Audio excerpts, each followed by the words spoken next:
Johnny, everyone, was at the Milan Derby over the weekend. This is how he rolls. So it was last night. Yeah. It was 1-0 to Inter.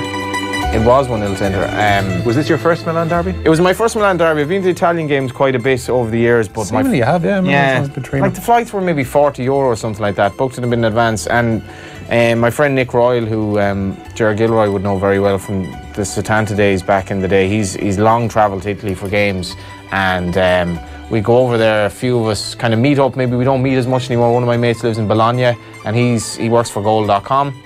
So we were like, why not go to the Derby game? But interestingly enough, the prices have gone way up. Like, because it used to be, I remember when Nick Leeson was over Galway United, at the time they were charging €25 to a league game in Terryland Park when Galway United were mid-table, and around that time I went to see Milan for €14 in the San Siro, but it was 75 quid for the ticket yesterday, so that was a big difference. Was it a full house? It was sold out. I've never been in San Siro where it was remotely sold out. Like, crowds have struggled in Italy, but Italy is experiencing a real bump at the moment. It's probably the Ronaldo effect, really. Yeah. And Juve are quite good, and obviously Roma did well last year in Europe as well, and there's a lot more interest, but the standard just wasn't great, Joe, I have to say. It's funny, Stephen Kenny was talking on Friday night about why we're obsessed with England, but I was trying to compare it to the Premier League, and Milan are a shadow of the team they were. They're probably going to finish roughly mid-table. They had Higuain up front, but they had no ingenuity whatsoever. They were very, very defensive. It looked like, for all, I think there's been like 1-0 all in 29 games between the pair, and it looked like that was going to happen until the late winner, but the standard was pretty average, I thought. There's that great photo whenever I think of the Milan Derby. I think it's Rui Costa and Pirlo. It's Costa and Materazzi. And they're standing, and I think it's Rui Costa's leaning an arm on Materazzi's shoulder, and they're looking at the flares and the atmosphere. Is all that still going on? That game was a semi-final or final, quarter-final of Champions League knockout stage anyway. The game had been postponed at that point because of those flares, and I think Dida was hit by one of them. The aforementioned Nick was at that game. Was he? Yeah, he was talking about it last night. He was one of the... he said, like, and I'm a bit like that. I kind of revel in stuff like that because it doesn't happen very often, and I know it's unsafe, but it is kind of fun to be there. And the Inter guy who was letting him in was like, our fans are crazy, what can I say? But Nick had a good time for the 25 minutes of the game or whatever.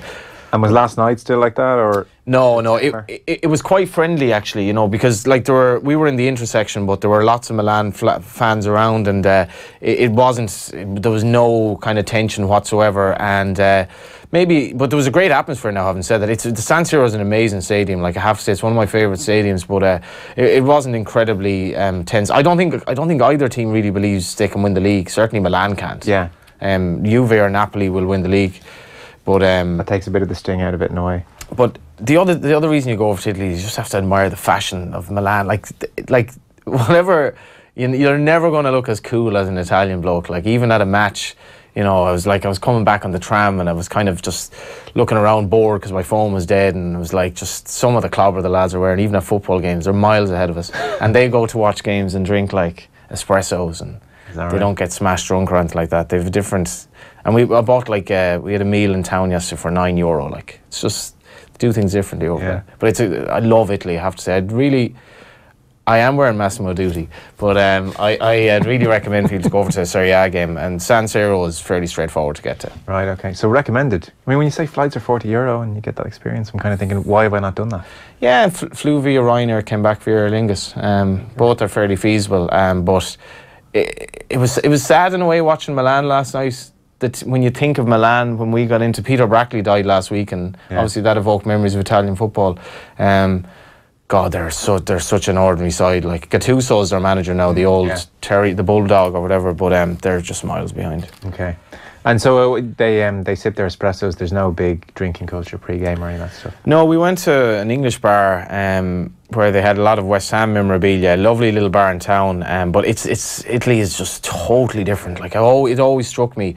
Now, if you go to the game, you'll get some herbal smells, we'll say, at the match, but there's very little drinking before the game. It just isn't part of the culture at all. I've been to Rome. Is Milan nice? Milan architecturally wouldn't compare to the nicest place I've been in Italy. Have actually been places like Genoa and Bergamo and sort of Parma, smaller towns. Milan is a bit more industrial. It wouldn't even be known particularly in terms of Italian cities for. But the Italians are very friendly. I find they're for a big kind of power in Europe. They're very, very friendly people. See, this is the Johnny Ward issue again. Everywhere Johnny Ward goes, he finds it very friendly because Johnny Ward is the most affable man on the planet. So he's not a good barometer to judge.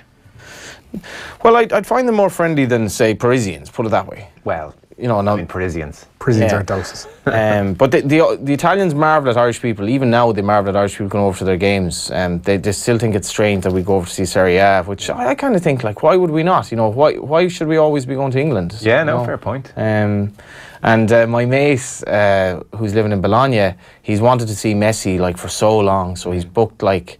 I think he's booked like 2 trips. They're playing Milan shortly, and maybe a Champions League game as well. And Messi's just gotten injured, and he's very touch and go now whether he'll be fit for the game that he's talking about. So he's a bit gutted. Yeah, it's looking like the first El Clasico this weekend without Messi or Ronaldo for a decade. So times are changing.